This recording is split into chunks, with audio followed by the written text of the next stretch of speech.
Друзья, всем привет! Это новый выпуск из Сальвадора. Всем огромный привет! Вы на канале Big Trip Vlog. Сегодня мы вам покажем шикарный отель на озере Коатепек. А также отправимся к кратеру вулкана Санта-Ана.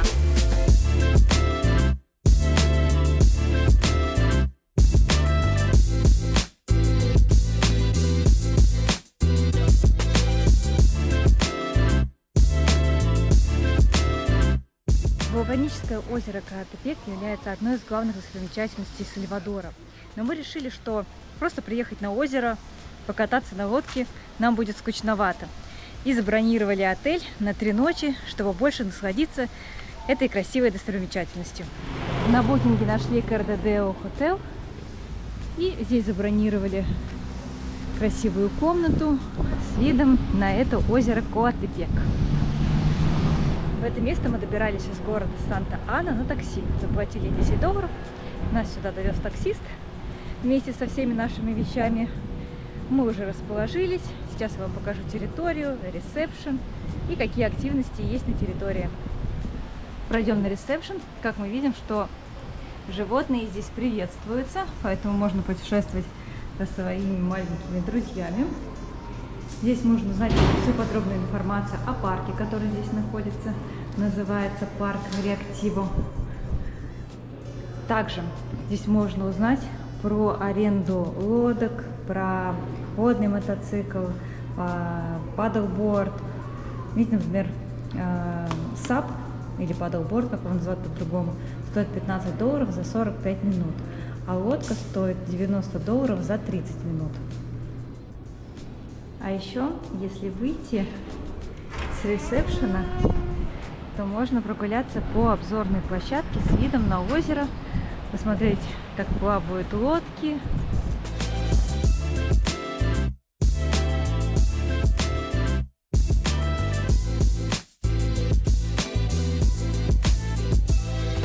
Сейчас я хочу пройти на пляжную зону, где находится бассейн и различные активности.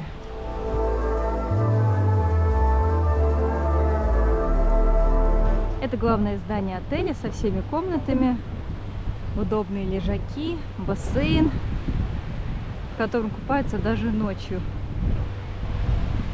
Здесь есть поле для волейбола, сетка. Также здесь можно арендовать каяки, сапы. Есть лежаки с тентом. Есть открытые, без зонтика, чтобы лучше наслаждаться солнышком.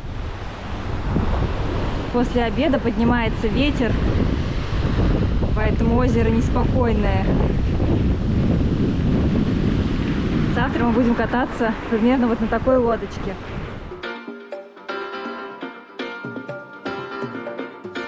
Также на территории есть бистро, которое работает до 10 часов вечера. Можно заказать здесь напитки, закуски. Это я называю инстазоной, потому что здесь находится необычный лежак. Также у этого отеля есть комнаты не только с видом на озеро, а еще и на сад. Но находятся они во втором филиале, который находится через дорогу от основного, то есть от нашего.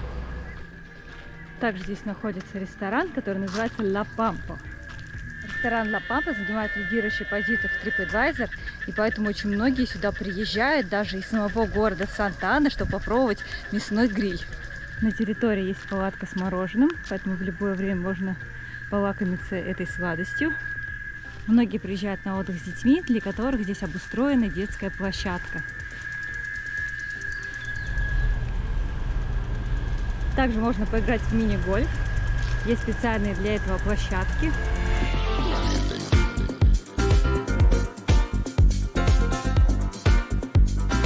Дошла до этого знаменитого ресторана Ла Пампа. Мы сегодня планируем здесь поужинать и заранее забронировали столик. Не знаем, сколько здесь отдыхающих, но решили подстраховаться. Также отсюда открывается вид на парк Реактиво. Здесь находится горка, есть различные подвесные ступеньки, по которым можно пробраться и проверить свои силы. Решила посмотреть, какой ассортимент мороженого здесь есть. Купила себе мороженое. Обычного мороженого не было, только вот эти вот палеты, как они их называют. Это замороженный фруктовый сок. Взяла со вкусом маракуйя. Ну, стоимость, конечно, кусается, но что делать, потому что вблизи магазинов их нет. Есть несколько ресторанчиков, которые находятся в 1,5-2 километрах отсюда. Либо вот ресторан Ла Пампа, который я сейчас вам показывала. В общем, $4. 4 доллара. Ну ладно, как бы... Не зря же мы остановились в таком красивом месте. Сейчас не будем считать каждый доллар, а будем наслаждаться отдыхом. Вернулась в наш отель, чтобы провести вам экскурсию по комнате. Сейчас я покажу вам наш номер. Точнее, наш очень красивый и просторный номер. Заходим. Здесь у нас длинный коридор.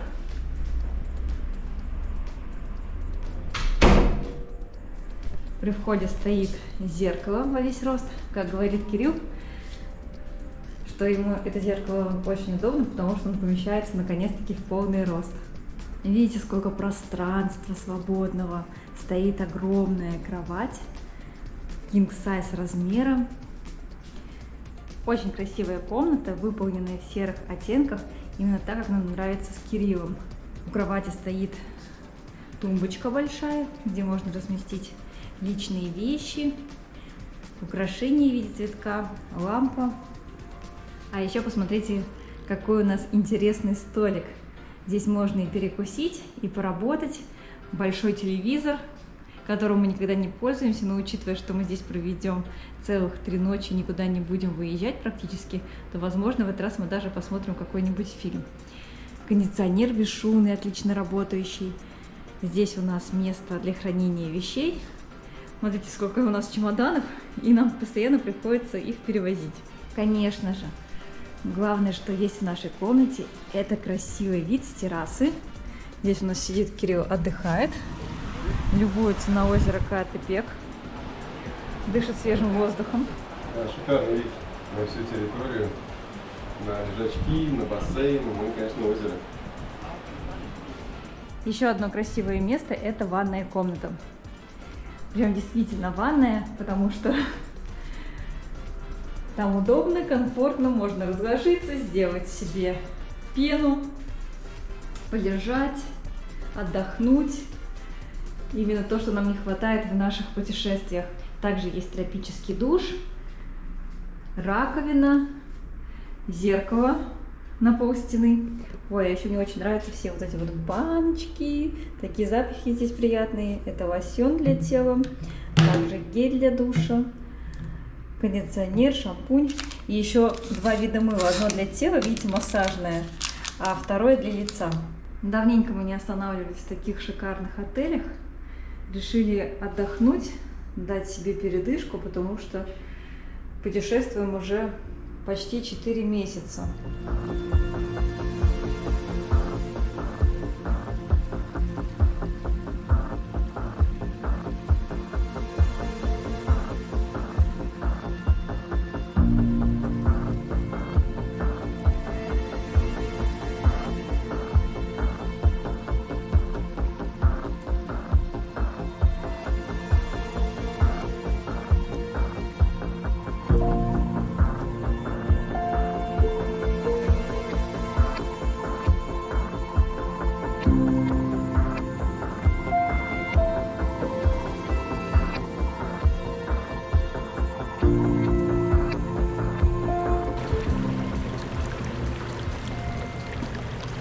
Теперь я понимаю, почему столько народу всегда здесь в бассейне, потому что он очень комфортный, вода чистая, разная глубина, поэтому могут купаться как дети, так и взрослые.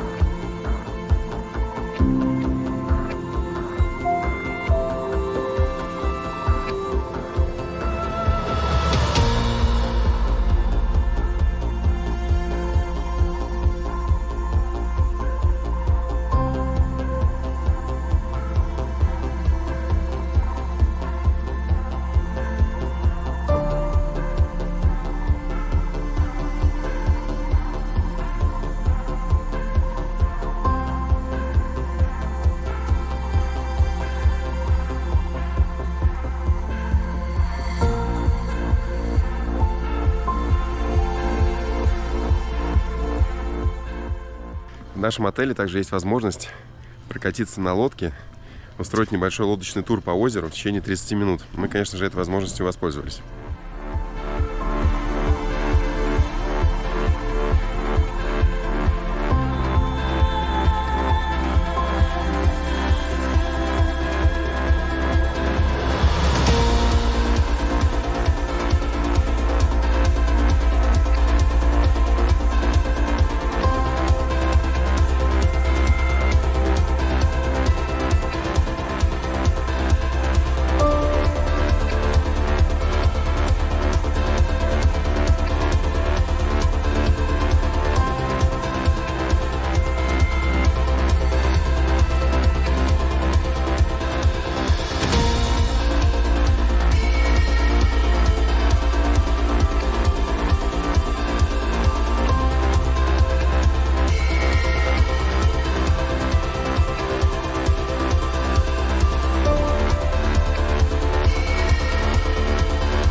Минут нашей прогулки на моторной лодке прилетели незаметно. Мы полюбовались этим вулканическим озером, полюбовались видами вокруг, которые открываются. Здесь красивые зеленые холмы. Также мы видим много частных вилл, тоже очень красивых и дорогих. Это озеро считается самым глубоководным и самым большим в Сальвадоре. Мы, конечно, удивлены его красотой. Немного иногда встречается тина, но тем не менее прогулка была да, очень приятной. Водичка, наверное, не такая живописная, она зеленого цвета из-за того, что она сейчас цветет это озеро. Также мы видели очень много деревянных домиков на сваях, которые используются под гаражи для лодок и катеров. Вот, но в целом очень живописное и красивое место.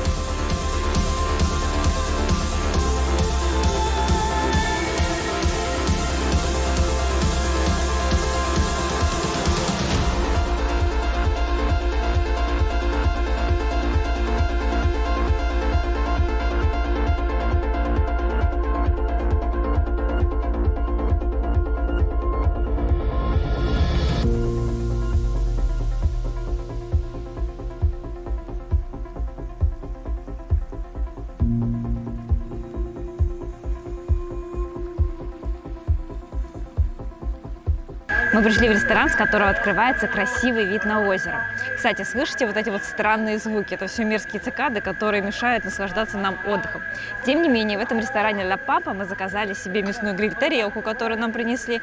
Дополнительно идет гарнир, овощи на гриле. Еще заказали себе авокадо с перчиком чили, салатик, вино, хлебушек. В общем, запахи здесь такие, что мне не терпится ко всему этому приступить.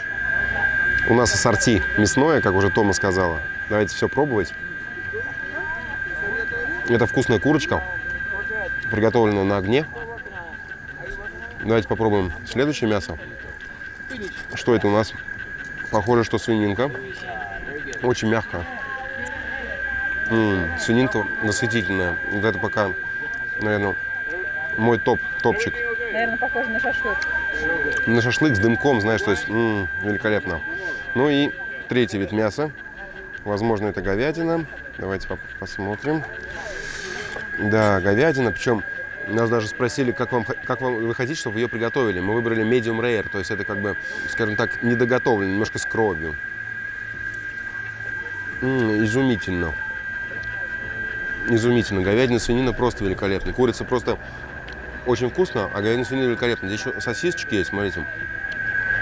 Куда ж без них, да, потому что этот ресторан, у него как бы идет акцент на аргентинские блюда. Аргентинские блюда – это, прежде всего, сосиски. Очень качественные. Ну и, конечно, гарнирчик здесь. Картошечка, морковка, перчик, томаты.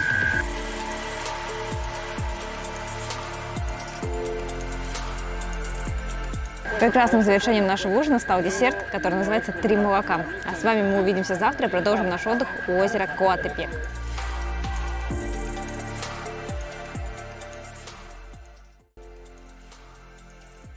Наступил уже следующий день.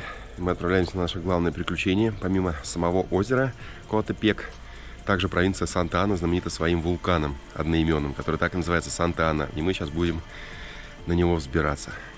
Мы заказали тур прямо в нашем отеле. За нами приехал гид, которую зовут Габи. Вместе с ней мы отправляемся к подножию вулкана. Ехали мы к подножию вулкана порядка 45 минут. Во время дороги наш гид рассказывал историю о стране, о Сальвадоре и о самом вулкане. Теперь, оказывается, Сальвадор не такая опасная страна, как ее считали раньше, потому что 3 года назад здесь переизбрался президент, изменилась вообще вся система, появилась новая тюрьма. Раньше в тюрьмах был доступен интернет, можно было осуществлять звонки. Да, устраивали там вечеринки. Да, все что угодно. А теперь все более строго, стала интересная система, благодаря которой сейчас в этой стране более безопасно. Да, раньше Сальвадор был самой опасной страной в Центральной Америке. Ну и вообще в мире.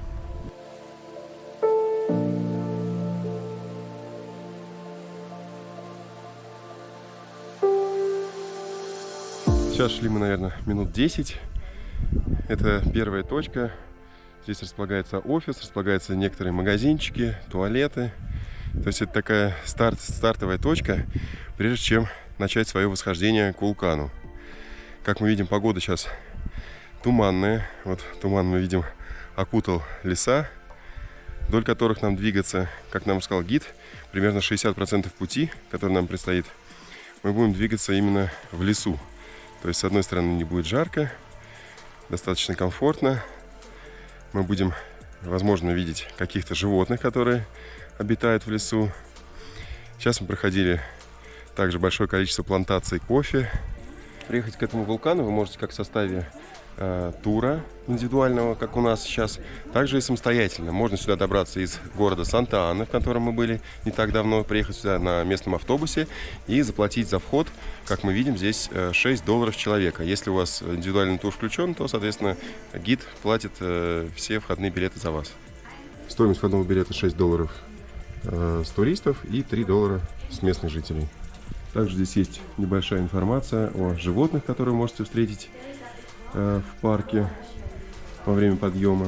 Также есть карта Центральной Америки.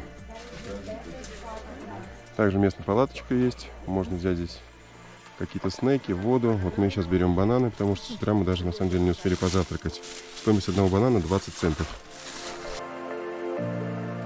Мы начали свой подъем наверх. Время 9 часов 15 минут. И еще немного полезной информации, если вы сюда прибываете сами. Помимо того, что вам нужно оплатить входной билет стоимостью $6 с человека, также вам нужно еще дождаться группу из нескольких человек и оплатить гида. Именно гида, который пойдет с вами наверх. То есть самостоятельно, без гида, совершать хайкинг нельзя. Стоимость гида порядка $3 с человека. Соответственно, этот гид будет с вами на протяжении всего пути. Подниматься около 2-2,5 часов, спускаться, соответственно, чуть меньше. Ну вот мы дошли до первой точки. Здесь табличка с указанием того, что в этом лесу, в национальном парке, порядка 100 деревьев различных видов. И вот некоторые из них здесь обозначены. А что касается нашего индивидуального тура, то мы поднимаемся втроем, потому что наш гид, с которым мы сюда приехали, тоже имеет профессиональную лицензию, имеет право вести группы. Поэтому мы поднимаемся втроем. Сейчас мы дошли к первой обзорной площадке. Я поднимусь наверх, чтобы посмотреть, видно ли что-то сверху. Сейчас облачно, поэтому вероятность небольшая.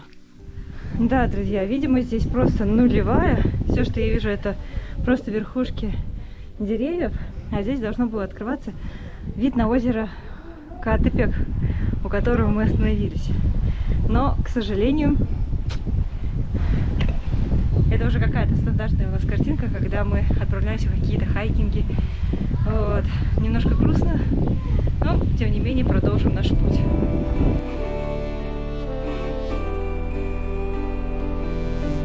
Здесь мы можем видеть небольшую информацию о том, куда мы поднимаемся, сколько нам осталось идти. Вот дистанция 2 километра 750 метров. Примерно около часа. Я вам до этого говорил, что 2 часа, но, видимо, эти 2 часа учитывались с самого начала, с перерывами. Сейчас мы идем порядка 15 минут. Дорожка пролегает через лесной массив с небольшим уклоном. Насколько мы знаем, последние полчаса лишь будут сложными для восхождения.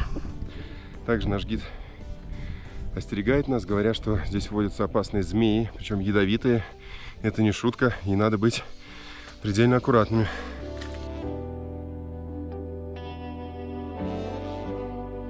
Сейчас наш гид рассказывает о том, что на протяжении нашего подъема мы видим 3 различных микросистемы. То есть до этого мы проходили густой лес с высокими деревьями, а сейчас на нашем пути будут встречаться уже мелкие кусты различные, также вот голубая агава, кактус голубой агавы. Она говорит, самый популярный вопрос у туристов — это делаете ли вы из него текилу? Ну и, конечно же, ответ нет. Из этой агавы мы текилу не делаем. Сейчас нам гид рассказывала о различных микросистемах, которые обладают на этом вулкане. Когда мы только поднимались, мы видели высокие деревья, а сейчас мы видим совсем маленькие и видим кактусы агавы, которые называются. Они вам, я думаю, знакомы, Кирилл вам рассказывал. Дело в том, что только эти растения могут выживать в таких условиях, потому что часто из кратера идут испарения, различные газы, и только эти растения могут выжить в этих условиях. Сейчас мы дошли до точки, который гид говорит, обычно делают красивую фотографию, и открывается шикарный вид. Сейчас мы видим все немножко затянуло облаками, но небольшой вид все-таки проглядывается на лес, на холмы.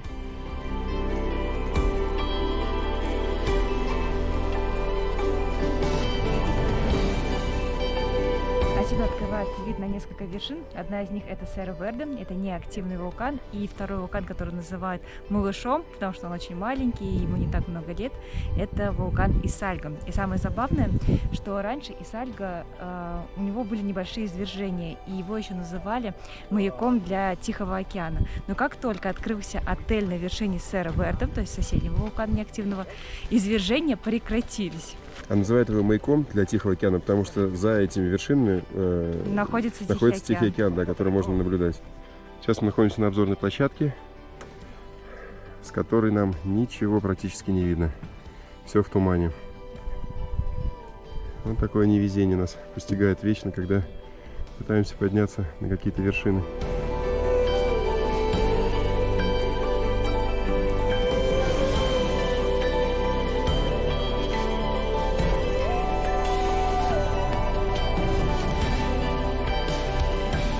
Сейчас мы дошли до 3-й обзорной площадки. Это заключительная обзорная площадка перед подъемом на самый верх. Нам сказали, что осталось идти порядка 20-30 минут, и мы будем на вершине.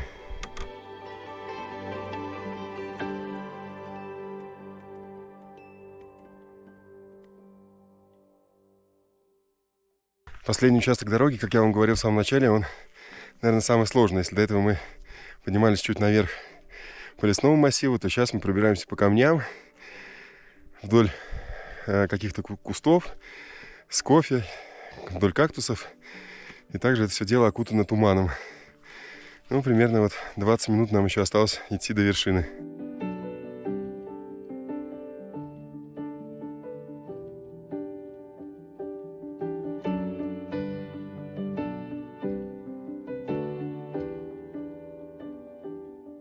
И чем выше мы поднимаемся, тем все больше и больше вулкан окутывает все вокруг нас.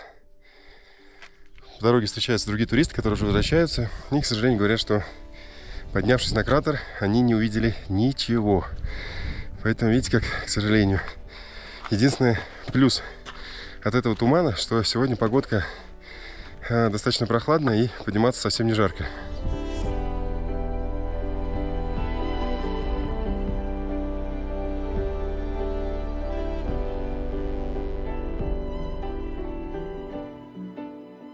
Ну что, друзья, мы с вами дошли. Вершина этого вулкана 2381 метр. И в солнечную погоду должен открываться вот такой красивый вид на лагуну. Сейчас, как вы видите, все заволокло туманом. Также на самом верху мы ощущаем запах серы, так характерный для вулканов, когда вы поднимаетесь на самый верх.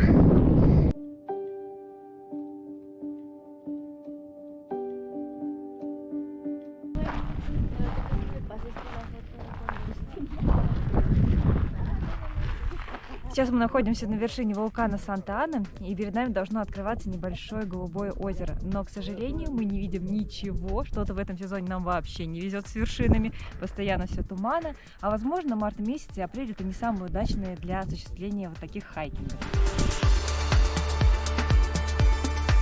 неспешным темпом подъем на этот вулкан занимает порядка 2 часов. То есть мы вышли около 9, были в самом низу, и дошли до вершины примерно в 11 часов.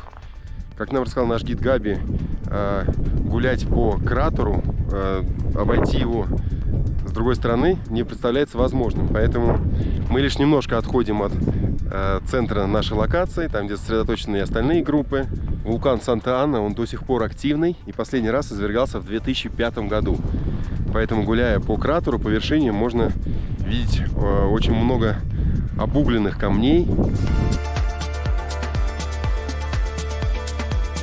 Я вообще не ожидала, что здесь так холодно, потому что я бы, конечно, лучше подготовилась, взяла специальные трекинговые свои штаны. Я читала, что здесь жарко, можно увидеть вот эту вот лагуну, чуть ли не в топик уходит с шортами, но в итоге прям очень холодно, поэтому, Кирилл, давай уже одеваться скорее, потому что у нас еще 20 минут, мы будем здесь находиться. Да, у нас есть полчаса нахождения на этой вершине, а потом будем уже спускаться. Я спросила гида вообще, почему заранее этого не учитывать, что здесь ничего не видно. Она сказала, что здесь погода меняется вот так вот. Ну, пойдем, посмотрим, там нам кричат, говорят, что открылся небольшой вид. Ребята, мы увидели наконец эту лагуну, открывается сквозь облака, смотрите скорее. Зеленого цвета, она такого интересного. Вау.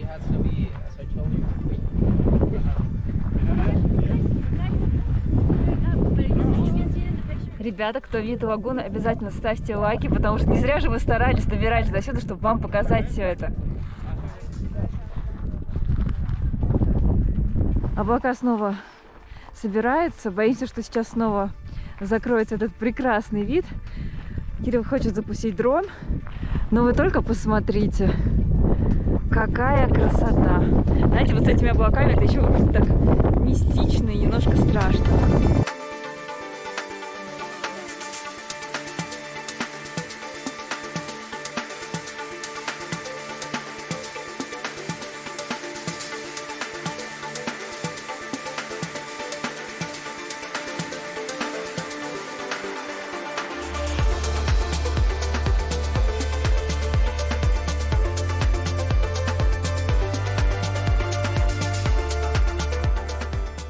Сейчас на вершине немного потеплело, выходило даже солнышко, но туман до конца не рассеивается.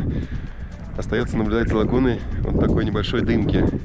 Но надо сказать, что этот трекинг, он достаточно хорошо подходит для начинающих, потому что он несложный, нет крутых подъемов. За 2 часа мы сюда добрались, чему несказанно рады.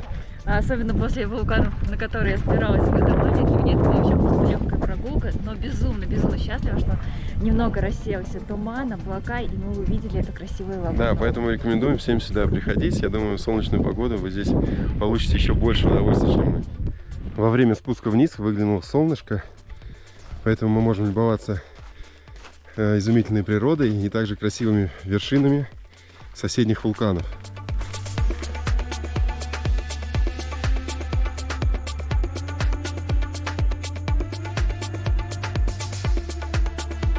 Сейчас мы вернулись к обзорной площадке, откуда открывается потрясающий вид на вулкан Исальков. Его высота 1885 метров. Спуск вниз занял порядка 1,5 часов, и сейчас мы уже возвращаемся обратно к нам в отель. Возвращаемся довольны, потому что достигли своей цели и увидели красивую лагуну.